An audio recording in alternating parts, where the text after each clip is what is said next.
Hello বন্ধুরা, আজ আপনাদের ভিন্ন ধরনের একটা জায়গায় নিয়ে চলে আসবো। এটা হিন্দু ধর্ম অবলম্বী মানুষের যেখানে লাশ পুরানো হয় বা দাহ করা হয় সেই জায়গায়। এটা হচ্ছে আমাদের মনিরামপুরের ঐতিহ্যবাহী শ্মশান, গরিবপুর শ্মশান। এই শ্মশানের কিছু ঐতিহ্য আছে। এটি বাংলাদেশের দ্বিতীয় বৃহত্তম শ্মশান। এই শ্মশানের ভেতরে আছেন আপনারা, দেখুন। একসময় এই শ্মশানে ছিল গৌরব, সেই গৌরব এখন আর নাই।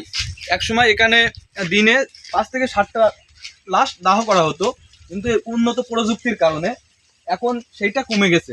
এখন বৈদ্যুতিক লাইনে শ্মশানে লাশ পুরানোর কারণে এই জায়গাটার সেই ঐতিহ্য কমে গেছে। জায়গাটা আগে এক সময় জঙ্গলে ভরা ছিল, ভয়ঙ্কর দৃশ্য ছিল, দিনে মানুষ যাওয়া আসা করতে ভয় পেত। কিন্তু এখন এই জায়গাটার পরিবেশ অসম্ভব সুন্দর। দৃশ্য দেখুন আপনারা যারা এই জায়গাটা দেখতে চান তারা চলে আসবেন আমাদের এই মনিরামপুর থানায় গরিবপুর শ্মশানে।